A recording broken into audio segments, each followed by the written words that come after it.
Itong Inday na to, what day? Araw na yan, bitawan mo. Ano sa akin, strict ko sa akin. Hindi makakaligtas talaga sa mga Pinoy yung mga ganito. Galing kay Jack Argota. Tatang, paano ka makakabili ng ganyan? 300k lang ang sahod ng isang congressman buwan-buwan. Compute ko lang ha, mula nung naging congressman ka, from 2019 up to 2026 present. 300,000 multiplied by 72 months, that's equivalent to 29,600,000.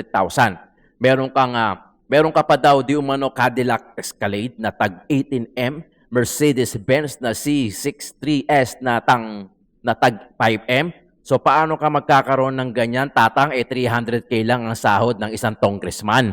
Kulang pa mga sinahod mo pambili niyan, ha? Nagtatanong lang, tatang. O, pera pa yung gastusin yung everyday. Siyempre may gastos dyan. Puta, katarantaduhan namang wala. Siyempre gagastos ka everyday. Ang tawag doon, everyday expenses. Di ba? O, abante, nakitang suot ang 20M na relo sa impeachment hearing. Kung di ako nagkakamali, RM to eh, yung Richard Maela. Putang, ano nito? Astig na ito. Nagkataon na yung pinalabas natin kahapon, yung about sa cat's eye, di ba? Nung isang netizen na binidyohan, ipapalabas ko ulit dito kasi in-upload ko yan hapon eh. Baka iba yung viewers ko ng hapon sa viewers ko ng tanghali. Papakita ko din sa inyo mga kayon, ha? Pero bago yan, eto muna. Malupit eh, di ba? Malupit ang mata ng mga manonood. Talagang wala kayong may tatago, pati brief, garter ng brief mo, malalaman nila kung bacon yan o may butas eh. Kung abante spotted na may suot na 20M, 40M, Richard Mile sa impeachment hearing. Hanga ako sa'yo. Hanga ako sa'yo. Teka lang, baka hindi pa nagsisink in sa kanya. Hanga ako sa'yo.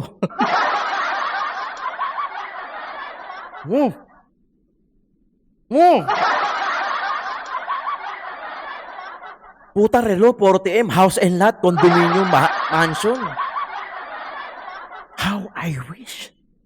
Ito ang sana all. China all. 20M. Relo mo lang. Yung lupit mo. Ikaw na. Ikaw na. Diba? Ikaw na. Meron pa yan. Tangina talaga. Oo. Pong Benny Abante luxury watches. Shit. Dalawa pala to. Tangina, hindi pala isa. Richard Mile RM 1103 flyback. Puta, pati yung model, alam ng mga netizen, ano? Grabe talaga. No? Price range, 12M to 32M. Tapos yung isa, uy, puta, isko yun, ah. Richard Mile RM 17 in titanium. Price range, 18M.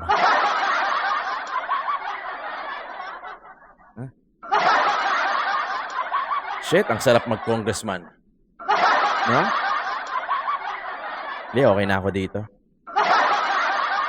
Mahirap na, baka turuan pa ako maging greedy. Di ba?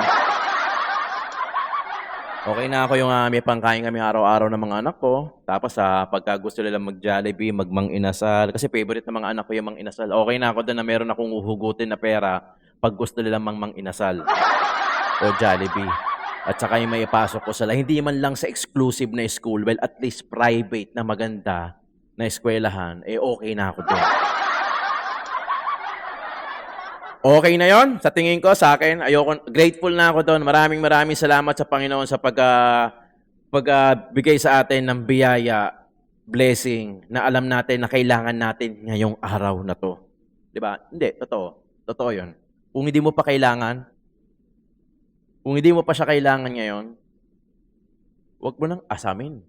Di ba? Huwag ka nang maging greedy. Di nga natin alam niyo yung pandemic, maipasok ko lang. Yung pandemic teaches us na i-appreciate yung buhay na hindi na paramihan ng pera, bagkus paramihan na ng nagmamahal na pamilya. Yun yung tinuro sa atin. Kasi nung wala yung pandemic, nakalimutan din eh. Alam mo, Pilipino, medyo masiyahin kasi tayo eh. Saka hindi tayo mapagtanim ng galit. Pero maliban sa flood control issue alam ko naman na alam din nila na, uy, bigyan mo lang ng panibagong issue yan, makakalimutan na ng Pilipino yan, flood control na yan. Siguro applicable yun sa iba.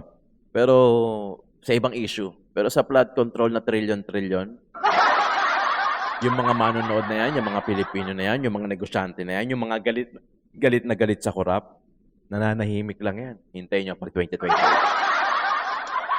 Wala naman kasi kami laban ngayon. Kahit na magpo-post kami dyan, i-isnabin nyo lang. Di ba? I-isnabin nyo lang. May iba nga, minumura kayo. Mula ulo hanggang paa. Pati yung kaluluwa nyo, minumura na eh. Pero hindi naman kayo tinatablan. Hindi naman kayo nasasaktan eh. Di ba? Di ba? Kasi umatin kayo ng seminar. Umatin kayo ng workshop kung paano patigasin yung mukha. Kami, hindi naman kami nakaka-attend ng ganyan. Magkano babayad sa ganyan. Di ba? Kaya talagang kahit murahin yung kaluluwa nyo, puta, kahit kaluluwa nyo, pati yung kaluluwa nyo, umatin din ng seminar, hindi na rin nakakaramdam. Di ba mga kayon? Lang eh, no? Talagang panapanahon lang eh, no? Ito. Talagang atat na kami. Atat na kami na ma-impeach yan si Sara Duterte. Ulul! Atat na atat kayo, talagang gusto. Sa bagay. Pero wag ka, hindi rin naman kayo din makatulog. Hindi makatulog yan, sigurado ako. Nanginginig na. Ultimo yung ano niyan, yung kaluluwa niyan, gusto lang kumalas sa kanya. Gusto lang kumalas sa kanya, puta. Gusto siya iwan. Puta ka na ba pinaggagawa mo? Bahala ka dyan. No, napapatawa lang ako. Pero, syempre yung nangyayari sa atin ngayon, tatawa tuloy ako eh. Product lang to ng ng pagiging greedy ng tao. You know, yung greediness, it came from different, angle eh. Pwedeng greedy ka sa pera, sa posisyon, sa power, sa upuan, sa pansin, greedy ka sa praise, greedy ka sa lahat ang bottom line, pride. Remember, yung pride, yung greedy, yung pride yan ang nagpabaksak, kauna-una nagpabaksak. Kaya Satan, papunta sa baba. Diba? Dahil talagang yung pride niya mataas. Kaya kung ako sa inyo mga kayon, medyo bababaan natin yung pride natin. Maging humble tayo everyday, maging grateful tayo everyday. Kung ano lang yung meron, nabuhay ka, minulat mo yung mata mo sa araw-araw, grateful tayo dapat doon. Lagi ko kasi nasabi sa inyo mga kayon, ayoko lang kasi na Duterte lang tayo rito sa channel ko eh. Madali naman magpaka-Duterte. Yung mga galing nga sa kabilang, sa mga kalaban, nagdo-Duterte ngayon, nakikita ko sa Facebook. Yung mga dating galit na galit kay BBM, ngayon, kinain yung suka nila. Ngayon, Duterte na. Meron ganun. Diba? Pero sa akin dito sa channel ko, ayoko lang kasi na Duterte lang tayo. Madali lang kasi yun eh. Magsalita lang ako rito, mag-topic lang ako na about Duterte, pagmumurahin ko lang sila, Duterte na, ano na tayo, ano ko na kayo, mapapabilib ko na kayo. Ayoko nang ganun. Diba? Gusto ko something na kahit papano, meron naman tayong spiritual dito. Hindi ko naman sinasabing magpakasanto tayo pare-parehas. Ayoko lang Duterte lang. Madali na yun eh. Given na sa atin yun, lalo na mga naka-experience ng magandang buhay during under PRR this term. Maganda ang buhay natin eh, di ba? Naramdaman na natin yun. Every time na ipapaliwanag ni Tatay Tigon yung war on drugs, tandang-tanda. Yan! Go, Tatay Digong! Ganun eh, di ba? Talagang pagka nahuhuli yung mga nasa list ng mga tinotukaw, ina nyo ha, adik-adik kayo. Madali yun eh. Di ba? Madali yun, promise. Madali magpanggap dito sa harapan nyo na Duterte tayo. Pero kahit na i-back check nyo ako, i-background investigation nyo ako, ever since naman 2016 kay Tatay Digong na tayo. Nagkataon lang na nag-vlog ako kay Isko. Kaya doon ako nanatili sa Maynila. Wala pang podcast nun.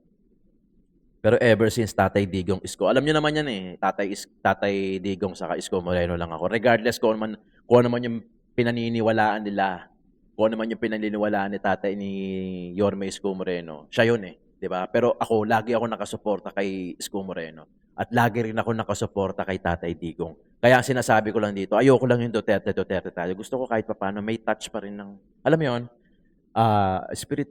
spiritual na kahit papaano na i-guide ko kayo. Ako, may natutunan ako sa inyo through comment section. Ayoko lang na, gusto ko pro-Filipino tayo. Di ba? Pro-Filipino, galit tayo sa corruption at galit tayo sa mga politikong nangungurap. Pero hindi ko sinasabing may matino pang, sana meron pa nga, sana mali nga ako, na may matino pang politiko, sana mali nga ako. Pero at least sana kahit papano yung alam niya yung priority niya, na ang priority dapat ay yung taong bayan. Yun lang naman eh. 'Di ba? Yun lang naman. Ang hirap naman kasi humanap ngayon ng zero corrupt na politiko, tapos capable na mag-lead ng bansa. Ay, mahirap yun. Maaari makakita tayo ng hindi nangurap na politiko. Pero ang tanong, kaya ba niyang i-lead yung bansa natin? Lalo-lalo na lalo-lalo na sa mga decision making, pagka may mga crisis tulad ng pandemya noon, ng COVID-19 na kaya niyang harapin. Marami nga dyan, magaling magsalita. English pa. Pagka tinanong mo, nakakasagot. Pero pagpatating ng mga crisis, ng mga decision making, yung mga biglaan, yung mga decisive moments na kailangan ng decision making, hirap na hirap. 'Di ba? May ganun. Kaya mahirap eh. Mahirap na dapat all-in-one package. Hindi pa pwede na, magaling magsalita to, panalunin nyo na to, puking ina. Marami na tayong nakakitang ganun, ang galing magsalita pagdating sa actual, wala. 'Di ba? Ano lang yan sa akin lang yon, mga kayon. Sa akin lang yon. Ang akin lang dito madaling magpaka-Duterte. Madaling magka-pro Duterte. Pero syempre gusto ko kahit papano may pro-Filipino pa rin tayo at saka syempre may spiritual pa rin na touch. Kahit na maliit. Hindi ko sinasabi ng papakasanto ako Nagmumura nga ako di ba? Pero bihira ako magmura. Di ba? Lalo-lalo na pinipili ko lang yung mga mumurahin ko. Pagka ganito si Franz, ay naku, gusto. Talagang, ewan ko ba? Di ba? Ay, panoorin natin ito. Ito yung sinasabi natin. Baka ito Congressman Abante, Ah. ano silbi netong pinagawa mong cat's eye? Ayan Grabe. Parking na nga lang to Ayan Kaliwa, kanan, gitna, meron. Grabe. Nagtatanong lang ako, Congressman Abante. Tatanong lang. Magkano po ba yung isang cat's eye na pinapagawa mo? Yan! Na pagitan ay 4 na hakbang. Grabe, no? Ayan, parkingan, double parking. Tapos, magkakaroon ka ng cat's eye. Hanep. Ang lupit! Ibang klase. Iba ka. Distrito 6 ng Maynila. Ingat. Di ba? I'm sure nagawa doon din naman to Huwag tayong magbalinis. Yung hindi yung cat's eye Yung may project kami. Kailangan bilhin. Magkano? 150. Pero 50 lang talaga. Di ba? Pumatong, may patong. Nagawa natin yan. Matik yan. Alam nyo yan. Alam nyo din kung magkano yung cat's eye. Di ba? Siniwalat na yan ni Mayor Magalong kung magkano. Tapos kung magkano yung nasa yung proposal nila. Di ba? Times 10. Nagtatanong lang, baka mali kami. Baka naman, kaya, ganda ng relo Baka lang. Ikaw naman, Nagtatanong lang, di naman masama magtanong Doon ba galing? Baka lang naman, ikaw naman, Kong, panoorin natin kasi kung paano siya nahuli. Ang gagaling talaga ng mga netizen Talagang kahit brief mo na garter na bacon, makikita at magagawan talaga nila ng paraan. Ito yun Ang lupit, Distinguished colleagues, Nakabalandra pala. Ganda. Laos si paring hype dito. mga kababayan, ang mga kapwa ko endorsers, magandang umaga sa inyo lahat. Alam nyo, ako po'y mahilig maglagay ng titulo sa aking mga speeches. Yeah. At ang title po ng aking speech today is Yeah. Duty, Duty. Honor, Honor. Principle. Galing mo! Galing mo talaga. Doon ako napabilib sa'yo. Bilib ko sa'yo. Ito po yan. Martin Luther King Jr. said, Nadamay pa si Martin. Patay na yung tao, nadamay pa. Paborito niya si Martin Luther. Diyos ko, pagpahingay nyo na, puta. Parang awa nyo na, yung pagkapatay, patay na. Sasakit ang ulo ko sa inyo. Pagpatay-patay na, wag na natin idamay. Wala ba kayong ano? Sabi nga ni puta patay na yun eh. Sabihin nyo, sabi ko na lang. Buhay pa naman kayo eh. Sabi ko, ganyan to eh. Di ba? Huwag na yung patay. Tangina, wala nang ang dila. Kinapanaypan ka. Siguro tangina, sino bang nagbanggit ng pangalan ko? Nakagat ko tuloy yung dila ko eh. Anong letter? Ano number? Nabigyan mga number. Nakagat yung dila eh. 1. 1, 2, abante. Puta, sino pa yun? Tinignan sa Google ni Martin eh. Putang ina, binanggit yung buong pangalan ko. and I quote, "The ultimate tragedy is not the oppression and cruelty by the bad people, but the silence over that by the good people." End of quote. Madam Chair, there are moments in public life when silence is convenient, when silence is strategic, when silence is safer. But there are also moments when silence becomes complicity, when to look away is to participate, when to remain quiet is to permit the erosion of the very Constitution we swore to defend.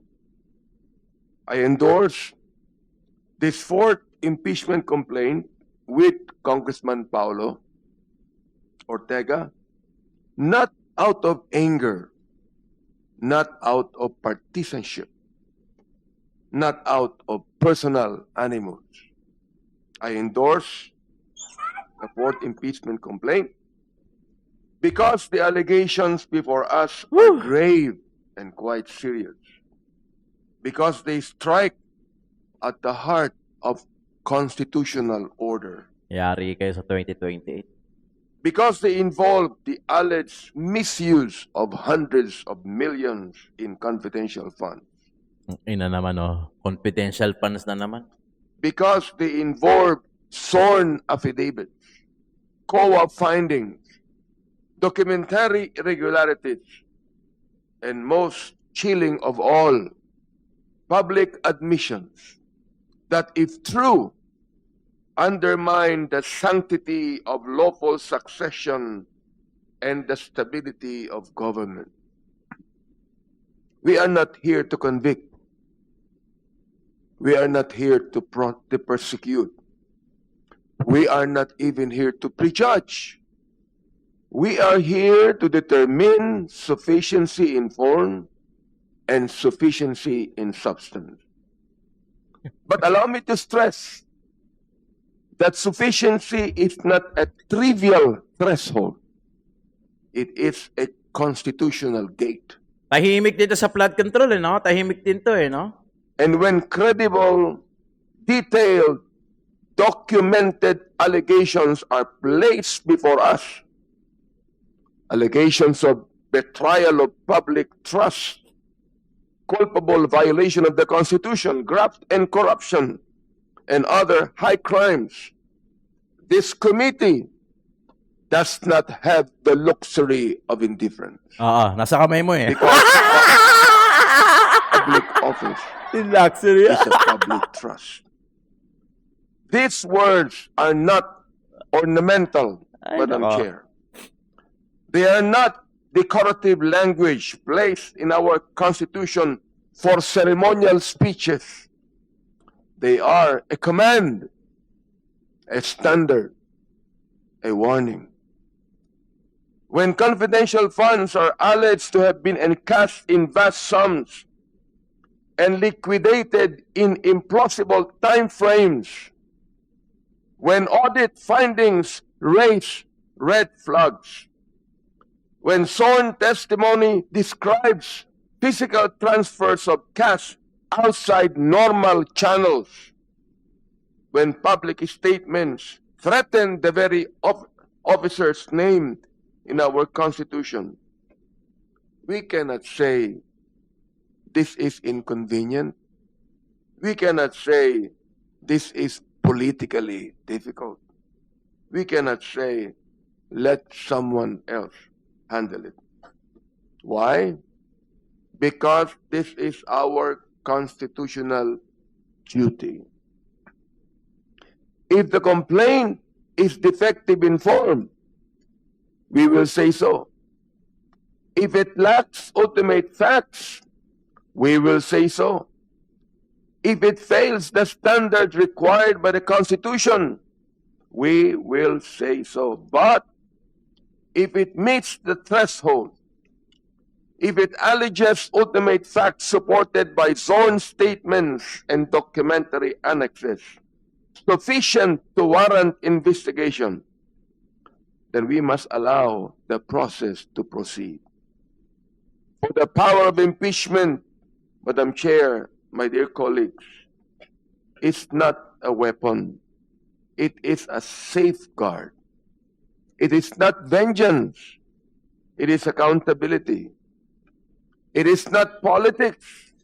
It is constitutional order at work. Wow, ah. History will not ask whether this was politically comfortable. History will ask whether we were faithful to our oath.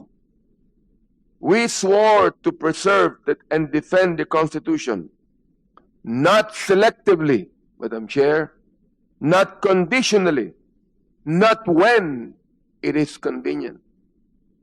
If we remain silent in the face of serious allegations against one of the highest officials of the land, then we are not neutral.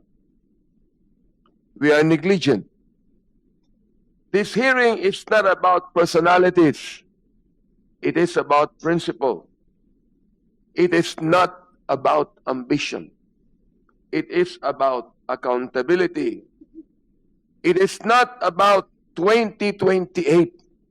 It is about 1987, the Constitution that binds us all. Let us therefore proceed with sobriety, as I beg this committee right now, Madam Chair. Let us proceed with fairness. Let us proceed without fear, because in the end, we answer not only to our colleagues, not only to our constituents, but to history and to God. As Scripture reminds us in Micah 6:8, and I quote, Yan na naman. He hath showed thee, O man, what is good, and what doth the Lord require of thee, but to do justly, and to love mercy, and to walk humbly with thy God. End of quote. Madam Chair, my dear colleagues, may we do justly, may we love mercy, and may we walk humbly as we discharge this solemn constitutional duty. Maraming salamat po, Madam Chair. Talaga lang, ha? Kita nyo na. Pati si Martin Luther, nadadamay sa inyo eh. Tigitigilan nyo na yung kaka-Martin Luther nyo. Isa lang ang gusto kong mahuli. Isa lang namin ang gusto mahuli, yung Martin din. Pero hindi si Luther kasi patay na yun eh. Yung boy pa. May isa pa. Ina talaga, oh. Yan ang sinasabi ko sa inyo eh. Mga kayo na, lagi niyong tatandaan, buti na lang, laking bagay din ng social media. Well, at least nalalaman natin na pagtatawanan natin, nakikita natin kung paano magsinungaling. Hindi ko sinasabi kung paano sila magsinungaling. Di ba? Nakikita natin kung paano sila magsinungaling at paano sila magmukhang tanga at katawa-tawa. Na alam naman natin na pinagloloko lang tayo nitong mga to, pero sige pa rin ang pagsasalita nila, gagamit pa sila ng mga scripture, gagamit pa sila ng mga verses, gagamit pa sila ng mga patay na tao na kesyo sinabi nito, ganito. Higilan nyo na yan kung di naman talaga sasa puso. Di ba? Walang problema eh. Magsalita tayo ng ganon. Pero nasa puso. Ang tingin kasi ni God, nasa puso eh. Kung titingnan kayo ni God siguro, puta, siguro nangingiti-ngiti yun. Ito, oh. Ginagamit pa yung scripture ko. Bineverbal pa yung scripture, pero sa gawa, hindi eh.